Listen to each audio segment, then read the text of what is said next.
Salve, meus queridos amigos, e sejam muito bem-vindos ao canal História Islâmica.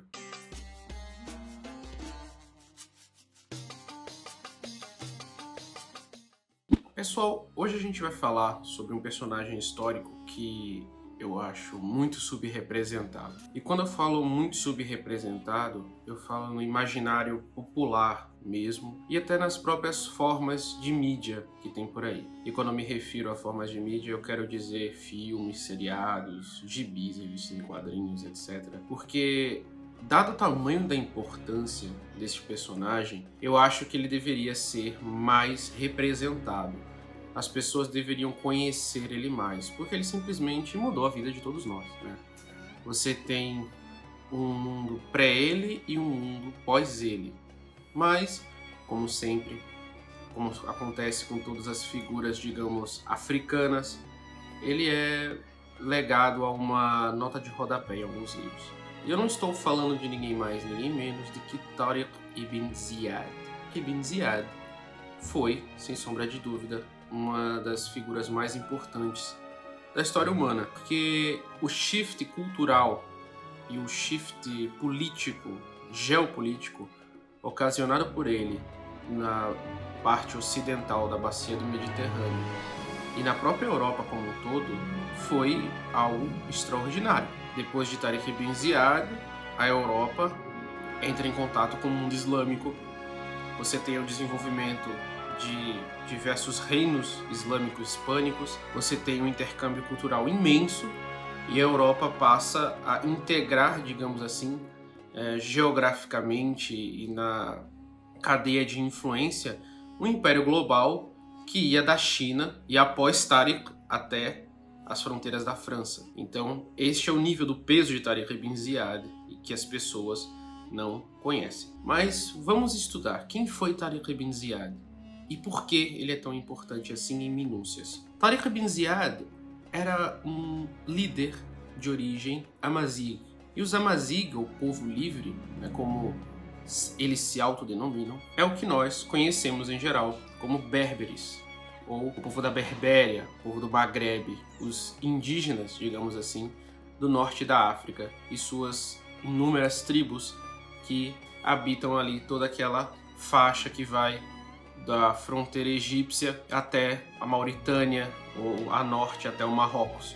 Toda aquela região ali é habitada por povos, tribos conhecidas coletivamente como berberes ou amazigas. E Tariq ibn Ziyad era um desses amazigas. Ele era um desses africanos que viviam naquela região no início do século VIII. Como vocês que já leram os artigos da página de História Islâmica, e creio que vocês já tenham lido bastante deles, a região, digamos assim, do norte da África, no advento da pré-conquista muçulmana da Europa Ocidental, ela estava completamente tomada, digamos assim, sua faixa norte, pelo Califado Omíada, baseado em Damasco. Porque anteriormente você tinha tido as guerras contra Al-Qahina, a famosa bruxa berbere, como ela é conhecida. Você tinha tido guerras de estabelecimento para a consolidação do poder árabe muçulmano do norte da África e o estabelecimento ali em Ifríquia, onde hoje é a Tunísia, parte da Argélia, etc. O poder central muçulmano sobre a figura de um general chamado Musa ibn Nusayr. Musa ibn Nusayr era um general de origem árabe e tinha, digamos assim, conseguido estabilizar politicamente o turbulento norte da África naquela época. E um dos homens de Musa ibn Nusayr, ou seja, um de seus maula, e aí eu trago a questão da palavra maula. A palavra maula possui diversos significados, entre elas a de cliente, ou seja, quando há uma relação de clientela entre um indivíduo e outro, ou quando um indivíduo é escravo, digamos assim, servo do outro. Então, Tariq ibn Ziyad é o que a gente pode descrever como maula de Musa ibn Nusayr. Muito provavelmente ele era um líder berbere que foi derrotado por Musa e, após ser feito cativo, se transformou em seu maula, seu cliente e liberto, ou seja, ele tinha, digamos assim, uma autonomia política sob a égide de Musa ibn Nusayr, esse líder árabe. Ele foi enviado para governar a cidade de Tanger, ali onde hoje fica o Marrocos, que era um entreposto de certa importância, e foi justamente ali naquela região, naquela zona de Tanger, que Tariq ibn Ziyad pôde acompanhar os desenvolvimentos que estavam acontecendo na Península Ibérica, ou seja, onde hoje a gente tem Portugal e Espanha. Naquela pequena península da Europa, comparado ao mundo islâmico, que naquela época era imenso. Você tinha uma guerra civil se desenrolando, você tinha diversas facções brigando e um governo, visigótico, ou seja, de uma elite visigótica germânica, que não conseguia controlar aquela região após 250 anos de ocupação. Os visigodos haviam se estabelecido ali, violando o foederate romano e criando, digamos assim, uma instabilidade, eterna, política pela própria forma como se governavam. Os seus reis não eram de sucessão monárquica clara, você tinha a cada morte de um rei guerras civis, você tinha povos ali que estavam antes dos visigodos que não aceitavam seu domínio, por exemplo, os suevos, você tinha os bascos, você tinha uma série de tribos que não concordavam com a presença dos visigodos ali. Você tinha os judeus, você tinha, enfim, inúmeros ibéricos que simplesmente não queriam o governo visigodo e que sempre, eram oprimidos por eles. Porque os visigodos funcionavam basicamente como uma casta, ali, uma mínima porcentagem da população que governava com um punho de ferro toda a Península Ibérica, suprimindo as liberdades de todos os outros povos, impondo inclusive suas versões de cristianismo, primeiro ariano, depois católico. Você tinha a própria tentativa de retomada da Hispânia invadida pelos visigodos, pelos bizantinos, que era o Império Romano, digamos assim, original, por direito de conquista. A Espanha sempre foi, a Hispânia sempre foi parte do Império Romano. Então ninguém estava satisfeito com os visigodos governando a Península Ibérica e nem eles mesmos. Tanto é que você tinha ali um choque, mais uma vez, quando o Witiza, que era um dos reis visigodos, faleceu e foi usurpado, digamos, seu poder por Rodrigo, o último dos godos, o Roderick, que acabou não cedendo, digamos, a facção do filho de Witiza, Áquila, para que ele atingisse o poder no trono de Toledo, que era a capital visigoda. E em meio a todo esse caos político, em meio a todo esse shift de poderes e choques religiosos, você tinha os judeus sendo perseguidos até quase extinção, você tinha ali uma região incrível de terra, com um potencial. A gente não vai dizer que a Península Ibérica era um lugar cobiçado pelos muçulmanos. Os muçulmanos estavam, assim, com o perdão da palavra, se lixando para a Europa naquela época, que era um lugar extremamente caótico, turbulento, de tribos bárbaras incultas, completamente, enfim, no emaranhado de guerra civil, pobre pra caramba, não era integrado a nenhuma rota comercial importante. A única coisa que os europeus podiam oferecer para os muçulmanos era pele e escravos, e isso eles podiam conseguir de qualquer outra região do mundo. Então, não era um lugar que os muçulmanos cobiçassem, digamos, a nível global. Você tinha, ao mesmo passo que vai iniciar com Tariq ibn Ziyad a conquista da Península Ibérica, você tem os muçulmanos ali tentando pegar a Rota da Seda, que era, digamos, a parte mais importante do mundo, economicamente falando. E acabaram conseguindo isso, pegar boa parte da Rota da Seda. Então, assim, a Europa hoje tem um senso de importância histórica muito grande. A gente estuda só a história da Europa na escola, história, revoluções, etc., tudo que aconteceu na Europa. Mas a gente tem que entender que, nesse período do século 8, 9, 10, etc., a Europa per si, a Europa Ocidental, era um lugar extremamente pobre. É basicamente como a gente olha hoje em dia para a Zâmbia, para o Zaire, para todos aqueles países da África em constante guerra, em constante conflito. Era basicamente assim que a Europa era vista, porque era um lugar pobre, um lugar extremamente conflituoso e sem muito a oferecer, que ainda sobrevivia do legado pós-romano de uma forma muito capenga, digamos assim. Você não tinha, digamos, o desenvolvimento de toda uma civilização como você já estava, enfim, vivendo na região do mundo islâmico como um todo. Mas para governadores regionais, digamos assim, próximos daquilo ali, conquistas territoriais, até de territórios, digamos, não economicamente tão importantes, eram interessantes, porque você sempre vivia muito afastado do poder central e quanto mais terras você acumulasse para si, você teria mais poder, ou seja, você teria mais prestígio local. Então, Tariq, estabelecido ali em Tanger, olhando diretamente para a Península Ibérica, era muito tentador para ele. Mas a gente sabe que pedidos de auxílio militar por parte de facções visigóticas já tinham sido enviados a Musa ibn Nusayr, já tinham chegado, inclusive, segundo algumas teorias, até o próprio califa Al-Walid I, o Walid I em Damasco, e ele teria recusado, porque justamente a Península Ibérica era desinteressante, era uma perca de capital humano você enviar gente para lá. E Tariq ibn Ziyad, ele tinha, digamos assim, aquela ambição. Ele era um maula,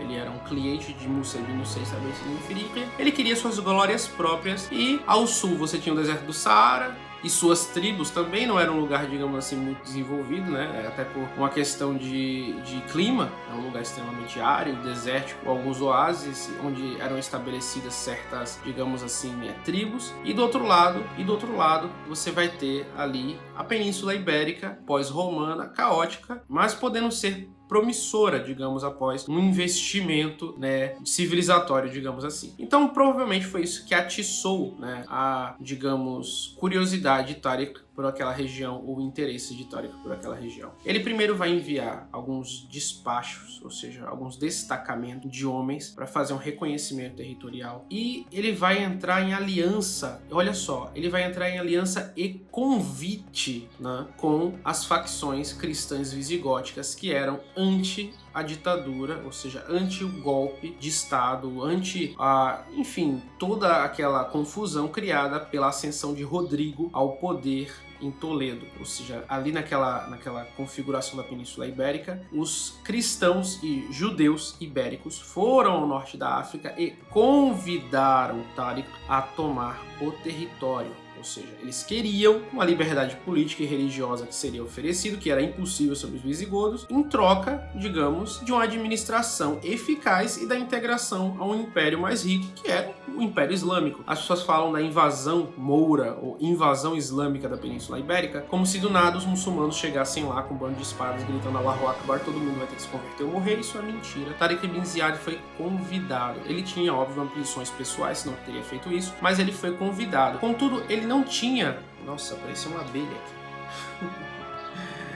Contudo, ele não tinha uma, digamos assim, autorização de seu superior, que era Musa ibn Nusayr, localizado em Ifríquia, para fazer aquela empreitada. Então ele parte, digamos assim, meio que se der certo, deu, né? Se der certo, deu, e vai e atravessa o Estreito de Gibraltar, que naquela época não tinha esse nome, porque ele ainda não tinha o nome Gibraltar, que significa justamente Jabal Tariq, ou Montanha de Tariq, em homenagem a Tariq ibn Ziyad, quando ele vai fazer essa conquista ali da Península Ibérica. Então o Estreito de Gibraltar, que é uma latinização de Jabal Tariq, ou Montanha de Tariq em árabe, ele vai cruzar aquele estreito com uma quantidade reduzida de homens, mas apoio popular local e reconhecimento popular local, o que era muito importante. Então o Tariq, ele vai passar por aquela região, vai chegar na Península Ibérica com o apoio de judeus. Você tem inclusive personagens importantes da conquista que pouca gente conhece, por exemplo, Mughith ar-Rumi, que por esse nome, ou, aliás, por esse sobrenome ar-Rumi, ou romano, muito provavelmente ela é de origem europeia, ninguém sabe se ele era grego, eslavo, visigodo ou próprio bizantino, porque ar-Rumi, ou Rum, era um termo árabe genérico para todas as pessoas ocidentais de influência romana, não importando muitas etnias. Então, você tem Mughith ar-Rumi, você tem Kaula al-Yahudi, que era um judeu, você tem toda essa, digamos, salada de indivíduos que vão tentar pegar a Península Ibérica junto com Tariq. Você tem uma gangue, né? Tem um cara que ele é europeu, o Mughith ar-Rumi, você tem de um lado Kaula, que era um judeu, com a abelha de novo. Você foi enviada pelos visigodos, essa abelha. Você tem um Kaula al-Yahudi, que era um judeu, e o Mughith ar-Rumi, e todos eles vão se juntar ali naquela conquista, não só o Tariq. Então, o Tariq, ele vai derrotar o Rodrigo, que quando o Tariq entra na Península Ibérica em 711, o Rodrigo tá combatendo os bascos ali no norte da Ibéria, ali perto dos Pirineus, porque, obviamente, o governo visigodo era completamente impopular, então sempre tinha alguém se revoltando para tirar os visigodos de lá. Então ele vai, e quando ele chega na Península Ibérica, a notícia da chegada dele completamente assim se espalha. O rei Rodrigo desce, né, dali do norte da Ibéria e vem para o sul, combate o Tariq na Batalha de Guadalete e é esmagadoramente derrotado por uma força muçulmana, inclusive muito menor do que a que ele tinha de visigodos. Inclusive, até mesmo durante a batalha, os soldados de Rodrigo vão desertar, ou seja, eles vão abandonar e vão para o lado de Tariq, uma das alas de seu exército. E Tariq, ele conquista, né, após a derrota e morte de Rodrigo na Batalha de Guadalete, 711, ele, até 719, ele tomou a Península Ibérica inteira. Ele pegou o território ibérico assim e avançou que nem uma faca na manteiga, a coisa mais fácil do mundo, a faca na água, né? Porque ele pega, você vai analisar a conquista ibérica de diversos povos. Os próprios visigodos, por exemplo, foi uma conquista demorada. Você tem a conquista romana, você tem todos esses povos que tiveram, né, a sua expansão territorial na Ibéria, eles não contaram com, digamos assim, muito tempo de expansão. E o Tariq, ele consegue fazer isso em 8 anos. Ele pega todo aquele território. O Musa ibn Nusayr, digamos assim, que era o patrão dele, fica sabendo dessa anexação territorial, e num contexto regional, ali, digamos, Ifríquia, Maghreb e Península Ibérica, era muito importante a anexação de um novo território, e principalmente um território onde as pessoas queriam mesmo a presença muçulmana e queriam o governo muçulmano ali naquela região. Então o Musa, ele parte com seu exército e junto com o Tariq eles completam, digamos, a conquista da Península Ibérica inteira, e aquela Península Ibérica acaba se transformando em mais uma província do Califado Omíada de Damasco, que está baseado na Síria, e o Tariq, agora junto com o Musa, eles vão estabelecer ali o início de mais de, sei lá, 900 anos, se a gente for contar com a presença pós-política dos muçulmanos na Península Ibérica, de muçulmanos ali. Ou seja, ele vai estabelecer quase 1 milênio de presença muçulmana ali, presença cultural que dura até hoje, né, digamos assim. E o Tariq, ele após esse período, ele entra numa disputa com o próprio Musa ibn Nusayr sobre quem vai ali controlar todo aquele território, porque é uma província recém, né, adquirida. Eles voltam para Damasco, na Síria, para anunciar e levar consigo os espólios. O Tariq faz uma acusação de corrupção ao Musa, dizendo que ele pegou os espólios, digamos, da conquista para si. O Musa chega e o Tariq chega um pouco antes chega um pouco antes ou um pouco depois do califa Walid I falecer. E quem acaba herdando, né, o reino de Walid é o califa Suleiman. Porém, Suleiman vai dar razão a Tariq e demitir Musa do cargo de governador da Ifríquia. Após isso, Tariq ibn Ziyad morre, né, de causas naturais, ele não foi assassinado ou qualquer coisa assim, até onde se sabe, mas deixando para trás toda uma província nova no Califado Omíada de Damasco, que vai ser, assim, fundamental por diversos motivos. Primeiro, até porque quando você vai ter em 750, ou seja, a menos de meio século depois, a derrotada do Califado Omíada e a destruição dele pelos abássidas, os últimos membros da família real omíada vão se estabelecer nessa província sem importância política nenhuma que o Tariq conquistou, e dando uma sobrevida, né, uma sobrevivência para o Califado Omíada de bem mais tempo. Então,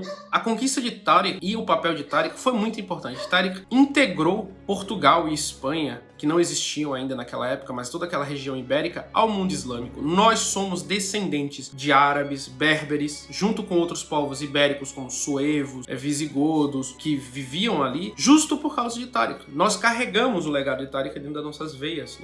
Nós brasileiros, que somos descendentes dos portugueses, espanhóis, etc., nós temos essa mescla porque o general berber Tariq decidiu arriscar uma conquista sem autorização, pegou uma região territorial enorme e ali estabeleceu que seria, posteriormente, Al-Andalus, ou Val-Andalus, a terra de Al-Andalus, como os muçulmanos chamavam a Península Ibérica. E aí, através desse contato, a gente tem toda a influência científica, cultural, toda a influência linguística. A gente fala muito árabe. No espanhol, por volta de 4.000 palavras de origem árabe, no português, por volta de 1.000. A gente tem tudo isso por causa de Tariq. E eu acho que Tariq merecia um filme. Tariq tem uma vida muito mais, digamos, detalhada, né, do que eu já falei para vocês. Se vocês quiserem entender um pouco mais sobre quem foi Tariq, sobre a própria, enfim, dinâmica da conquista muçulmana, eu já deixei aí uma lista de livros que eu já li, aí no História Islâmica, sobre a conquista muçulmana da Península Ibérica, o estabelecimento dos muçulmanos na Península Ibérica. E se vocês gostaram desse vídeo, vocês vão muito provavelmente gostar dos livros que eu indiquei lá, em português, inglês e espanhol. Então, gente, essa foi basicamente um resumo da vida de Tariq ibn Ziyad. Se vocês gostaram, deixem seu like, compartilhem com seus amigos e até o próximo vídeo.